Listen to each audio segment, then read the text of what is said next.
Hello everyone. नमस्कार। हम लोग भगवत गीता जो पढ़ते जरूर है, पर भगवत गीता के बारे में बहुत सी मनगढ़ंत बातें प्रचलित हैं। ऐसी बातें प्रचलित है जिसका अर्थ भगवत गीता में कुछ अलग है और हम उसके अनर्थ वाले बातों को जान रहे होते हैं। जो चीज़ें भगवत गीता सिखाना चाहती है, समझाना चाहती है, हम उसके परे चीज़ें देखते, सुनते और समझते हैं, जिसका परिणाम ये होता है कि हमें जो समझना है हम उससे अलग बातों में विश्वास करके गलत रास्ते में आगे बढ़ जाते हैं।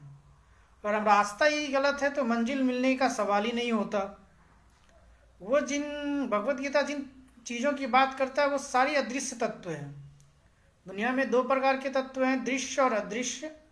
और भगवत गीता लगभग अदृश्य तत्वों के बारे में ही बात करती है, जो हमें दिखाई नहीं देती पर उनका हमारे जीवन में अस्तित्व है, फिर भी हम उसे अस्वीकार करते हैं। जैसे कि कुछ बातें अप्रचलित है जिसके बारे में मैं जानने की बहुत कोशिश किया पर ऐसा कुछ मिला नहीं। कुछ लोगों ने मुझे इस संदर्भ में ब्लॉक तक कर दिया। अब वो चीज़, वो पेज मुझे मिलता ही नहीं है वापस, क्योंकि इंटरनेट का ज़माना है, फेसबुक है, हर कोई अपना दृष्टिकोण डाल रहा है। अब वो सही है या गलत, इस पर अब संशय सा होने लग गया। तो मैंने खुद पढ़ी तो समझ में आया कि वो जो बातें कही जा रही है वो कहीं ना कहीं यथार्थ से परे है, क्योंकि हर किसी के जीवन में कुछ न कुछ समस्याएं रहती ही है। बिना समस्याओं का जीवन नहीं होता, इसलिए यथार्थ से परी बातें कही जाती है। सबसे पहला बात तो मुझे ये समझ में आता है, भगवान भाग्य लिखते हैं और भगवत गीता में भाग्य के ऊपर ऐसा कोई परिचर्चा नहीं किया गया है कि भगवान भाग्य लिखते हैं, जबकि वहाँ यह समझाने का प्रयास किया गया है हमारी सोच, निर्णय, नियत और कर्म हमारे भाग्य का निर्माण करते हैं। तो भगवान हमारा, जिसमें किसी भी इंसान के कर्म में भगवान कभी भी भाग नहीं लेते, उनके कर्म फल का कुछ भी हिसाब किताब नहीं रखते। आप जो कर्म करते हैं उसका फल ही आपको मिलता है। इसीलिए कहा भी क्या है, कर्म करो, फल की चिंता मत करो। भगवत गीता एक धार्मिक पुस्तक है।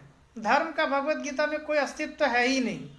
सबसे बड़ी बात है कि भगवत गीता एक आत्मज्ञान है। जब अर्जुन ने युद्ध करने से मना कर दिया तब भगवान श्री कृष्ण ने ये आत्मज्ञान दिया, जो उनका आज के संदर्भ में इसको कहते हैं कि एक अनुभव का जो ज्ञान होता है, अनुभव से जो ज्ञान प्राप्त होता है वो दिया उन्होंने।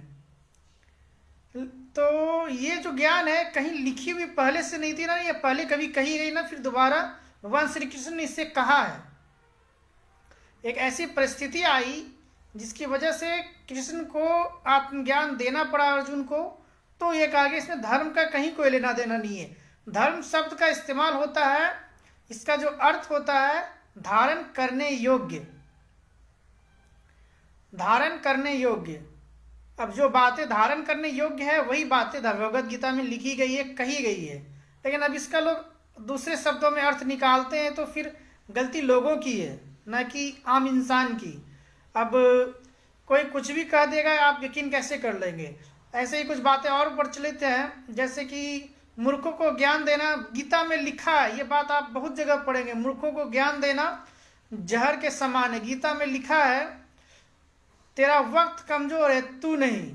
तो भैया ये कहीं अगर लिखा है तो इसका अध्याय व श्लोक संख्या भी तो होगा। इसके ऊपर जब अगर मैं कमेंट करता हूँ तो लोग मुझे या तो ब्लॉक कर देते हैं, रिमूव कर देते हैं। तो यही समझ में आता है कि फिर धीरे धीरे फेक न्यूज़, जो कहते हैं फेक न्यूज़ ही नहीं, फेक नॉलेज भी इंटरनेट पे अब भर गया है। कई सारे ऐसे न्यूज़ चैनल्स हैं जो टीवी सीरियल्स की अलग व्याख्या कर रहे होते हैं, सीरियल्स या सिनेमा में कुछ और अलग दिखाया जाता है, लेकिन उसके व्यूज़ इतने ज़्यादा आते हैं, इतने लोगों ने उसे लाइक और कमेंट किया होता है, समझ में नहीं आता। वो जो कचरा नॉलेज जो आपके दिमाग में चला जाएगा तो आप कचरा ही तो सोचेंगे। गलत नॉलेज आपको सही मंजिल कैसे दिला सकती है? ये तो इम्पॉसिबल टास्क है। आपके पास अगर कोई गलत इन्फॉर्मेशन है, आप किसी के बारे में गलत सोचते हैं तो गलती आपकी है। भगवत गीता जिस दृष्टिकोण से अपनी बात कहना चाहता है उसको समझने की बजाय आप अपना दृष्टिकोण से उसे समझने लग जाते हैं, या कुछ ऐसा कहना गलत दृष्टिकोण से आप उसे समझने लग जाते हैं। तो आप वो नहीं कर पाते अपनी लाइफ में जो वो आपसे करवाना चाहती है। कहीं भी भगवत गीता में ऐसा कुछ नहीं लिखा, धर्म की कोई बात ही नहीं है, कर्म कांड की कोई बात ही नहीं, अंधविश्वास की कोई बात नहीं है, चमत्कार की कोई बात नहीं कही गई है। लेकिन अब लोगों को ये चीजें सुनने में अच्छा लगता है, तो लोग पता नहीं कैसे कहा। कहीं भगवत गीता में ये तक व्याख्या है कि आपको अगर बेसिक चीजें पता है तो ये भी व्याख्या है कि आपको शादी किस उम्र में करनी चाहिए। फिर भी देश में बाल विवाह का जो अस्तित्व है ये कैसे हो सकता है? तो लेकिन जो बेसिक बातें नहीं पता होने की वजह से आप सिर्फ 700 श्लोक रट्टा मार कर लोगों को सुना देने से आपके ज्ञान का कोई अस्तित्व, क्या फायदा? ऐसे में जो भी आप ज्ञानार्जन करते हैं, शास्त्रों में तो ज्ञान बहुत सारा है, आप सभी को ना तो पढ़ सकते हैं, ना समझ सकते हैं, ना आप उसे याद भी रख सकते हैं। बस सार समझ में आ जाना चाहिए। ऐसी भी बातें शास्त्रों में ही लिखी हुई है, बहुत सारे उदाहरणों के जरिए समझाया गया है, बहुत सारी बातें, बहुत सारा लोगों को बहुत सारे तरीकों से समझाने का प्रयास किया गया है। बस शास्त्र बहुत सारे हैं, बस उसका सार आपको समझ लेना चाहिए जो आपके काम का है। इसके अलावा अगर आप कुछ भी समझते हैं तो आप अपने जीवन में वो नहीं कर पाएंगे जिसके लिए आपका जन्म हुआ है। और जहां तक मेरा मानना है कि आपका जन्म कुछ कर दिखाने के लिए, कुछ नवीन कर्म कर दिखाने के लिए हुआ है। अध्याय 2 श्लोक 47वां से मैंने ये संदर्भ लिया है।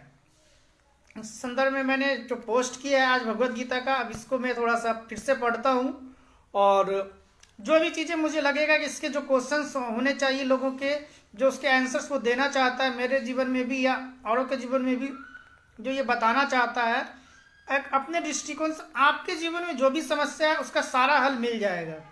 आपके मन में जितना भी संशय है वो सारा जवाब देना चाहता है। लेकिन भगवत गीता के दृष्टिकोण से समझना होगा, ये नहीं कि एक धार्मिक पुस्तक है ऐसा कह के आप भगवत गीता को के उद्देश्य को, लोग भगवत गीता के उद्देश्य से भटक जाते हैं। धर्म के यहाँ कोई अस्तित्व नहीं है।